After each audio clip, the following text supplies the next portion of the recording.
In the shadows of Manhattan's glittering skyline lurks a darkness few dare to acknowledge. After spending 3 months investigating unexplained disappearances in the city's forgotten tunnels, I uncovered stories that still haunt my dreams.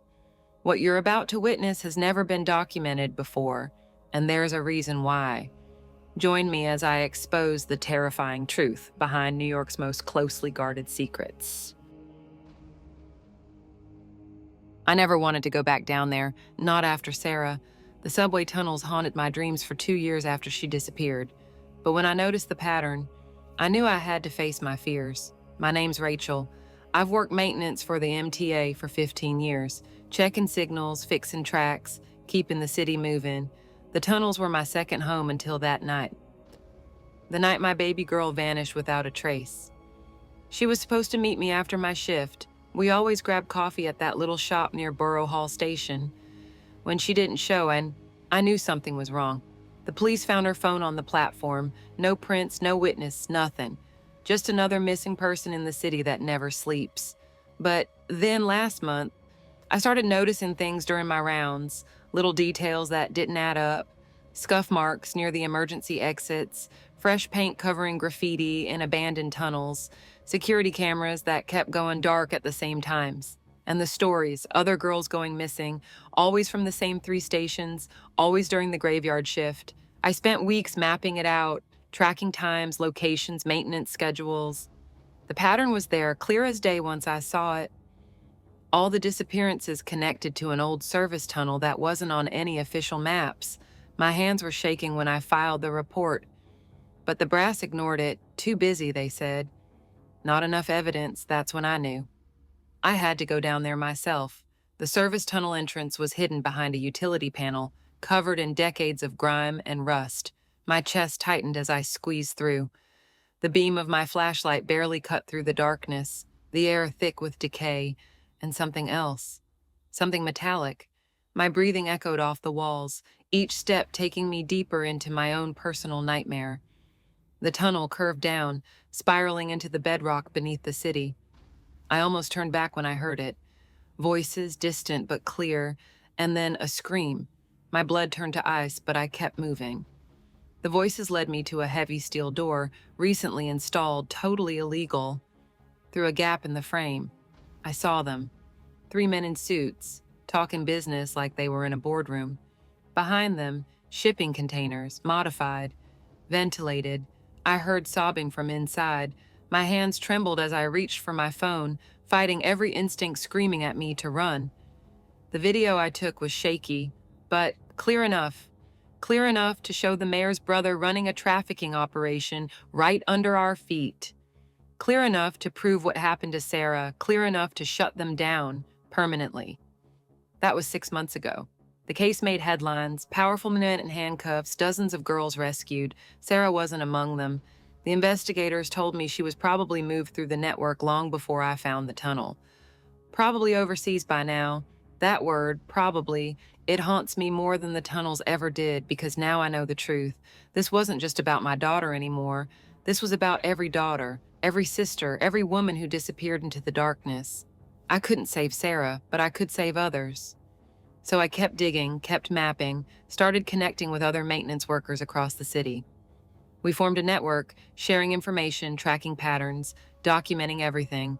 Last week, Marco from the night shift found another door, different tunnel, same setup. We didn't go to the brass this time, went straight to the FBI. They raided the place yesterday, found 15 girls, all of them under 18. All of them someone's Sarah.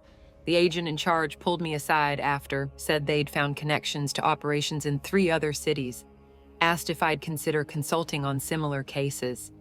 Help them understand the infrastructure, the hidden spaces where these monsters operate. I said yes without hesitating, because every night, when I close my eyes, I still see that utility panel, still feel the rust under my fingers, still hear those voices in the darkness. And I know there are more doors out there, more secrets buried in the maze of tunnels beneath every major city, more daughters waiting to be found, more mothers like me searching, hoping, praying. The subway system is like a living thing, always changing, always hiding something new. Most people riding the trains above have no idea what's happening beneath their feet, but I do, and I won't stop until every door is opened, every tunnel is searched, every girl is found. Because somewhere out there, in some hidden corner of this vast underground network, Sarah is waiting, and even if I never find her, I'll make damn sure no other mother has to live with probably. No other mother has to wonder what happened in the tunnels below. This is my purpose now, my mission, my promise to Sarah, and to all the other girls still out there in the darkness, because sometimes the only way to face your fears is to become them. I should have listened to my editor when she warned me about investigating the Dragon Pearl. It's funny how being a food critic makes you trust your gut, and mine was screaming that something was wrong about that place from the start. The invitation showed up in this fancy black envelope, hand-delivered to my apartment with no return address. Just a card with an address in Chinatown and a time 10 p.m. I'd been hearing whispers about this underground supper club for months. Elite chefs, exclusive guest lists, dishes you couldn't find anywhere else in the city. The kind of story that could make my career. My hands were shaking while I got ready that evening. I put on my best blazer, checked my phone one last time. I told my sister where I was going, just in case. Looking back, I'm glad I did. It was weirdly cold for September, with this thick fog rolling between the buildings, the kind that swallows up footsteps and makes shadows look alive. The address took me down this narrow alley past steaming vents and stacks of empty produce crates. Neon signs buzzed overhead and characters I couldn't read. Then I found it. A red door with no sign, just this small brass knocker shaped like a dragon. When I knocked, it made this hollow, deep sound like I was knocking on a tomb. The guy who answered was wearing this perfect suit, but his smile was all wrong. "Ms. Chen is expecting you," he said, leading me through this dim corridor that smelled like incense and something else I couldn't place. Something metallic. The dining room stopped me in my tracks. Crystal chandeliers, dark wood panels, red velvet curtains that seemed to eat the light. About 20 other people sat at individual tables. All of them looked loaded, important, the type who could vanish and no one would dare ask questions. Then the food started coming. First course arrived on this gorgeous hand-painted porcelain, something delicate in a ceramic spoon. The server called it an awakening of the senses. I took one bite and felt this weird déjà vu. I knew this dish. I'd reviewed it before somewhere else. The second course hit me the same way. And the third. Every single dish was like a ghost of something I'd eaten at the city's top restaurants, the ones where chefs had mysteriously stepped down or disappeared. I'd written about those disappearances, connected dots that maybe weren't meant to be connected. My hands wouldn't stop shaking as it all clicked. Each bite felt like evidence now. Chef Marcus's signature dish, gone 3 months ago, Chef Lu's famous Xiaolong Bao. Before her sudden retirement, Chef Parker's mind-bending dessert, his last creation before moving abroad. I needed air. My head was spinning and the wine wasn't helping. That's when Ms. Chen appeared at my table, her voice soft but her eyes sharp as obsidian in the candlelight. "The next course is very special." Something in her tone made my skin crawl. I managed to smile and stand up, gripping the table to stay steady. Just need the restroom. The hallway was dark, doors everywhere. First one locked. Second, storage, with wine bottles and spices and things I couldn't identify. Third door opened into a kitchen. Industrial steel everywhere, spotless except for one wall covered in photographs. I recognized the faces immediately. The missing chefs. Each picture had dates, recipes, notes about their techniques, their secrets, their specialties. And below each photo was something that looked like, no, it couldn't be. My stomach lurched. "Finding everything you need for your review?" Ms. Chen's voice behind me, her smile different now. Hungry, I ran. Through the kitchen, past shelves of ingredients I didn't want to look at too closely, past a freezer door with a massive padlock, found a back door and burst into the alley. The fog felt thicker, like it was trying to pull me back. I didn't stop running until I hit my apartment. I called my editor, the police, but when they checked, the building was empty. Just another abandoned storefront in Chinatown, No evidence, no witnesses, no Ms. Chen. That was 3 months ago. I don't write reviews anymore, can't eat at restaurants without wondering what's happening behind those kitchen doors. My sister thinks I'm paranoid, but she didn't see what I saw. Didn't read those notes. Sometimes I spot familiar faces in crowds, people from that dinner. They're watching, making sure I keep quiet about what I've found. Yesterday, another invitation came. Different envelope, different address, same perfect handwriting. Your presence is requested, the final course awaits. I should burn it, should run. But there's this thing about being a food critic. You learn to trust your gut, and mine says this story isn't over. Not yet. So if you're reading this and something happens to me, look behind the kitchen doors, look for the photographs, look for the missing chefs, and please, whatever you do, don't accept their dinner invitations. I never thought my passion for photographing abandoned places would lead me to something so terrifying. Being deaf since birth, I'd always found peace in these forgotten spaces, where silence wasn't a disadvantage but a gift that let me see things others missed. That night in the Manhattan steam tunnels changed everything. The moment I first spotted those strange markings on the wall, I should have trusted my instincts and left. But curiosity always got the better of me. It's what made me good at urban exploration. My Instagram followers loved my unique perspective on the city's hidden spaces, the way I captured the beauty and decay. That evening started like any other shoot. I'd spent weeks mapping this particular section of tunnels, cross-referencing old maintenance logs with city plans. The entrance I'd found was perfect, a forgotten access point behind a defunct subway station. I remember checking my gear one last time before descending. Camera, backup battery, water, emergency beacon, the usual ritual that had kept me safe through hundreds of explores. The first hour was routine, just documentation of crumbling infrastructure and vintage engineering. Beautiful decay. I had my camera ready, as always. The beam from my headlamp caught something reflecting in the corner. Metal, maybe. Walking closer, my light revealed a collection of objects that made my blood run cold. Personal belongings, scattered photos, a wallet, keys. All arranged with terrifying precision. I knew right then I wasn't looking at forgotten trash. Someone was using these tunnels. Someone dangerous. My hands trembled as I photographed everything. The evidence needed to be documented. I noticed something else. Fresh marks on the wall. Not graffiti. Something methodical, numbers maybe, dates, coordinates. I photographed those too. That's when my light caught movement in the steam, just a shadow, but enough to send ice through my veins. I killed my headlamp immediately. In complete darkness, I pressed myself against the rough tunnel wall, my heart pounding so hard I could feel it in my throat. I couldn't hear if anyone was approaching, but I could feel vibrations, and right then I felt them. Footsteps getting stronger, closer. My inability to hear had taught me to read the smallest changes in my environment. I could tell they were coming from the left tunnel, and they were deliberate, slow, hunting. I slid my phone from my pocket, keeping the screen against my body to hide its glow. Opened my camera app, waited. A beam of light cut through the steam about 30 feet away. I raised my phone just slightly and caught a glimpse of him through my screen. Tall, wearing work clothes, the kind actual maintenance workers would wear. Smart. He was searching methodically, sweeping his light in precise patterns. He knew these tunnels. My hands were shaking so bad I almost dropped my phone, but I managed to capture several photos. That's when he turned directly toward my hiding spot.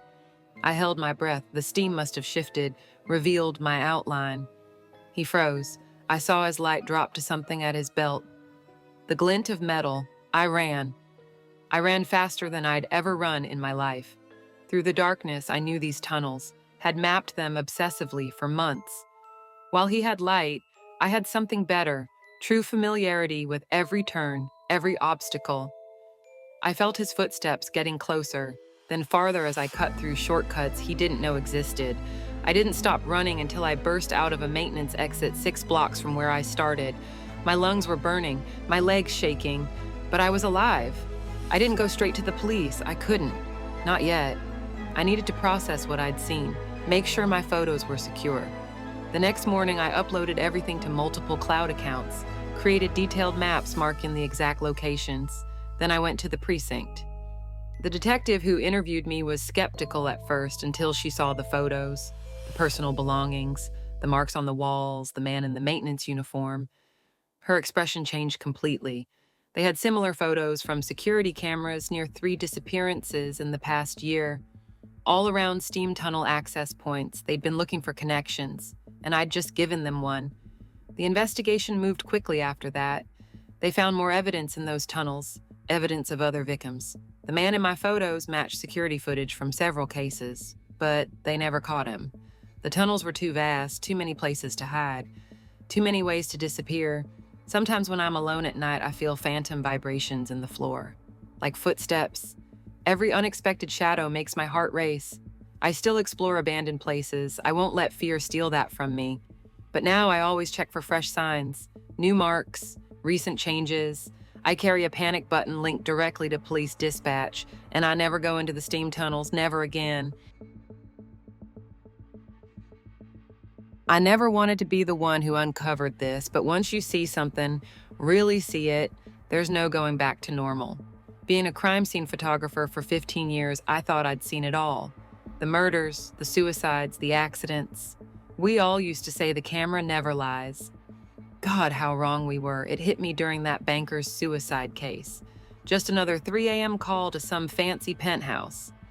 I'd seen plenty of jumpers, but this one made my skin crawl. Something was wrong with how the body lay there, how the blood had spread. Back in my darkroom, yeah, I still develop my own photos. Old habits die hard. I spotted it. The banker's watch showed 11:47 in my first shot. 2 minutes later, 10:15. I remember staring at those negatives until my eyes burned, thinking maybe I was just tired, seeing things. But it was there. Real as anything, that's when I started digging through my old cases. Other accidents, other crime scenes. Little things jumped out at me. A coffee cup that somehow moved between shots. A curtain that shifted when no one was near it. Blood patterns that changed in ways that defied physics. I'm not talking about subtle lighting differences or camera angles. These were impossible changes. I started connecting dots, making a wall of evidence in my apartment like some conspiracy nut. But here's the crazy part. All these cases, every single weird one, had links to Maxwell Corp. Never heard of them before this. Yeah, me neither. But they were everywhere once I started looking, behind shell companies, buried in banking records, pulling strings I never knew existed. That's when the black sedan started showing up, always 3 cars back, switching plates, but same car, same tinted windows, same way of vanishing just when I thought I could corner it. They broke into my darkroom last Tuesday. Amateurs. I'd already moved the important stuff, had copies stashed all over the city. Next morning, my editor calls. Budget cuts, and he says, had to let me go, right, like I didn't see that coming. But they picked the wrong photographer to mess with. I've spent my whole career documenting other people's crimes. Now I had my own story, and better yet, I had proof. Working crime scenes, you learn to spot patterns, like Detective Mills showing up first at every one of these suicides. Always looking like he hadn't slept in days, like the guilt was eating him all its says. So I turned the tables, started photographing him instead. Caught him meeting some suit outside Maxwell Corp, money changing hands, got every frame, perfect focus. Next day, Mills turns up dead in his apartment. Another suicide. They actually called me in to photograph it. The irony would be funny if it wasn't so twisted. And there they were again, the same impossible changes between shots, same moved objects, same wrong times. Either they were getting sloppy or they wanted me to see. Trying to scare me off, bad move. I started uploading everything, encrypted files sent to every journalist I trusted, but they started dying too. Car crashes, break-ins gone bad, heart attacks in perfectly healthy people. I watched my evidence disappear as my contact list got shorter. Last night I heard them at my locks, had my cameras ready, motion triggered, high speed, covering every angle. They came in wearing masks, moved like professionals, but they didn't find what they were looking for, because everything, every photo, every document, every connection I'd traced was already spreading across the internet, hidden where they can't erase it. I'm writing this for every news outlet that still has the guts to print the truth. By the time you read this, I'll either be dead or gone. But the evidence is out there, in the photos, in the details that don't match, in the impossible changes that prove these suicides were staged. The camera might not lie, but the people behind these murders, they've built an empire on deception. The thing about photographs, though, they freeze time, make it permanent. And somewhere in my collection is the shot that will bring down Maxwell Corp. The proof that connects dirty cops to corrupt judges to murderous executives. They think they can hide in the shadows. That's fine. I've always been good at working in the dark, and I'm about to turn on all the lights. I should have trusted my instincts the first time I felt something was off about those deliveries. Being a comedian means working weird hours, and delivering food helps pay the bills between gigs. Most nights are pretty routine. Pick up, drop off, maybe get a laugh or two practicing my bits in the car. But there was this one address, this one customer that kept ordering exactly at 2:47 a.m. every Tuesday, like clockwork. At first I didn't think much of it. Working nights means you get to know all the odd patterns of the city, the insomniacs, the night shift workers, the party crowds. But something about this place started to nag at me. It was this fancy townhouse in the old part of the city. Always the same order, Thai food from this little place downtown, always paid in cash with a generous tip. The woman who answered was perfectly polite, but her smile never quite reached her eyes. And there was always this faint sound coming from like music, but muffled, almost like someone was trying to keep it from being heard. Then I started noticing the pattern. Every Wednesday morning after my delivery there, the local news would report another missing person. College students mostly, sometimes tourists, all last seen in the downtown area, near that Thai restaurant. I started keeping track, making notes in my phone. 6 weeks, 6 deliveries, 6 disappearances. I told myself I was being paranoid, trying to turn everything into material for my act. You know how comics are, always looking for connections, always trying to find the punchline. But some jokes aren't funny. Some patterns aren't coincidences. I remember this one delivery early October. The woman answered wearing these expensive silk pajamas. Nothing weird about that at 3 a.m. But there was a smell coming from inside, like bleach, but sweeter somehow. And I swear I heard someone crying. Just for a second before she shut the door, I added it to my notes. Started taking pictures too. The house, the woman. Her husband sometimes in the background.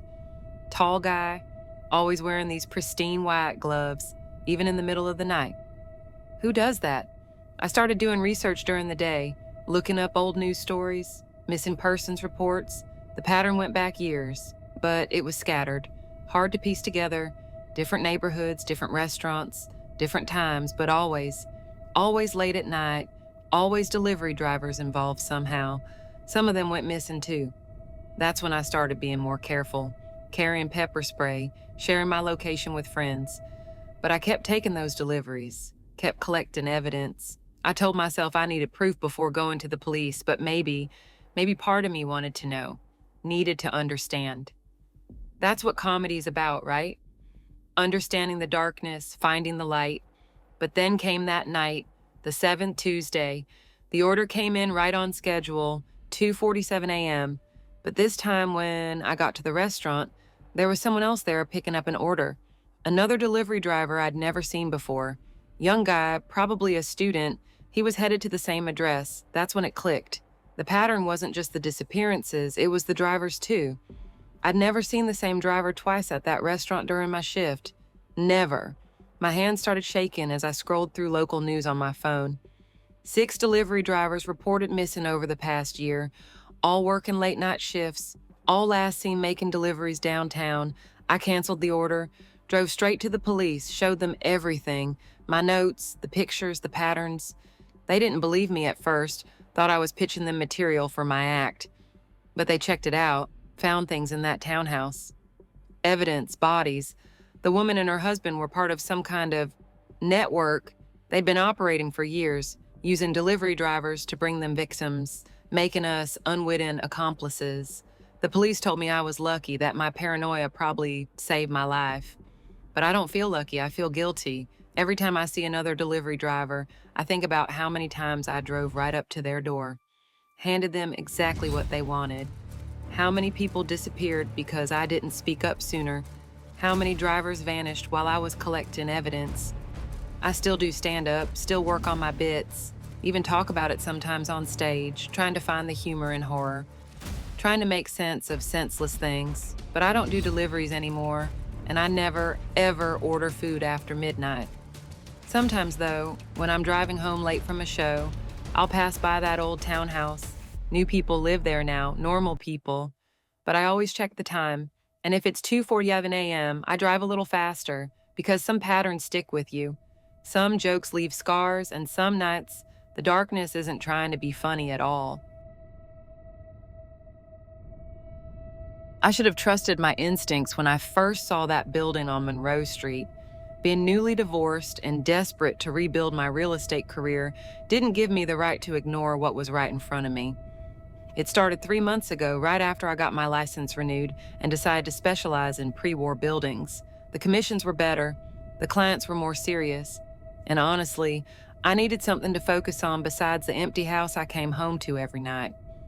The first listing seemed perfect. A classic 1920s brownstone with original hardwood floors and those gorgeous Art Deco details that buyers go crazy for. I remember standing in the empty foyer that first time, my heels clicking against the marble as I prepared for the showing. The previous tenants had moved out suddenly, leaving behind some furniture and personal items. It wasn't that unusual in my line of work. People sometimes just disappear. The selling price was incredible, almost too good to be true. My client Jessica loved it immediately. She was a young professional, eager to start her life in the city. We closed the deal in record time. 2 weeks later, she stopped answering my follow-up calls. The building manager said she never moved in. Her family filed a missing persons report. I tried not to think about it too much, tried to focus on my next listing instead. But that's when things got strange. The second property was another pre-war building, just a few blocks away. Same era, same architectural style, same story about tenants leaving abruptly. I started digging through old records, property histories, newspaper archives. The pattern emerged slowly at first, like a shadow growing longer as the sun sets. Every decade, like clockwork, tenants would vanish, no signs of forced entry, no evidence of foul play, just gone. The worst part was realizing I had already listed 3 more properties in the same building group, all of them with the same dark history, all of them with interested buyers. I'm sitting in my car now, staring at the folder of listing agreements on my passenger seat. My phone keeps buzzing with messages from potential buyers. They're eager to see these beautiful, historic, haunting properties. I should delete the listings. I should warn someone. But who would believe me? A desperate divorcee spinning conspiracy theories about missing tenants.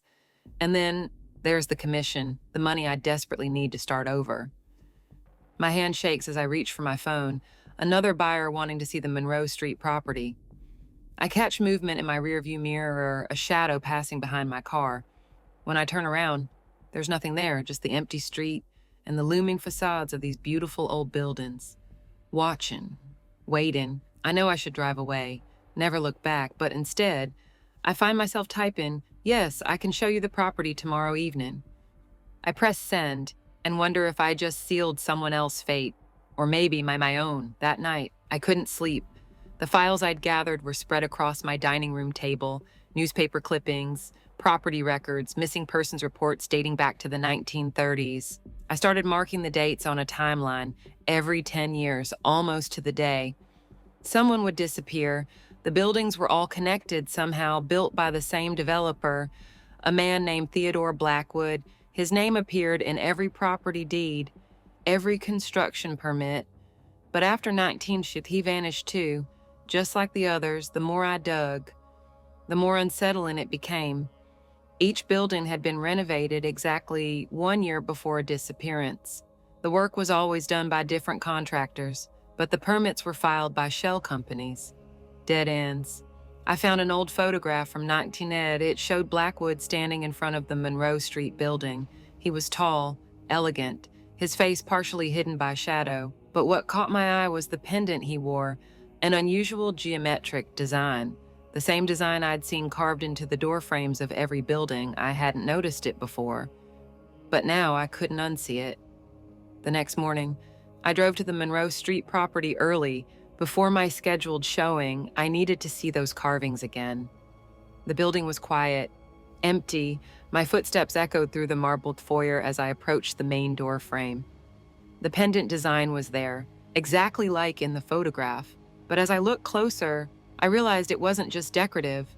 The lines formed words, a pattern, a formula of some kind. My fingers traced the edges of the carving, and the wood felt warm, unnaturally warm, like it was. The sound of footsteps behind me made me spin around. A man stood in the shadows of the hallway, tall, elegant, wearing a familiar pendant. "I've been expecting you," he said. His voice was soft, cultured, ancient somehow. "You've done well, bringing them to us, just like the others before you." He stepped forward and I saw his face, the same face from the 1930 photograph. I never wanted to work the night shift at Bellevue Hospital. After David died, I just needed something, anything to keep my mind off the empty side of our bed. The quiet halls of the long-term care unit became my sanctuary.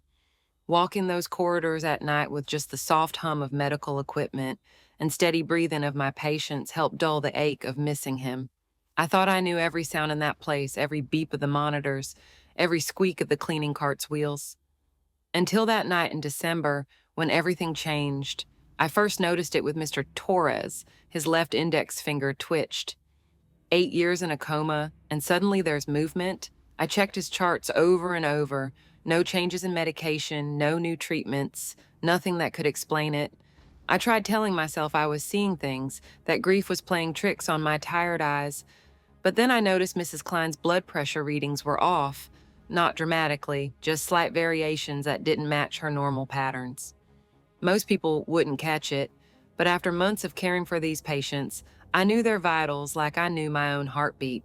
I started keeping detailed logs of everything I noticed. The small changes added up to something bigger, something wrong. That's when I found the puncture marks. They were tiny, almost invisible unless you knew where to look, always in the same spots, right where the major veins lay closest to the skin. I started staying late after my shifts, watching and waiting. The security cameras never showed anything unusual, but someone was accessing these rooms.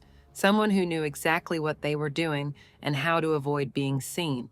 3 weeks into my investigation, I found the research papers buried in the backup files of the hospital's database. Experimental treatments, unauthorized trials. They were using patients who couldn't consent, who had no one left to advocate for them. My hands trembled as I read through the data, the mortality rates, the failed attempts, the successes. I recognized the patient numbers. They were my patients, the ones showing changes. It hit too close to home. I thought about David, how desperate we'd been for a cure in those final months, how I would have tried anything to save him. But this was different. This was wrong. While I was gathering evidence, building my case, I didn't realize they were watching me too.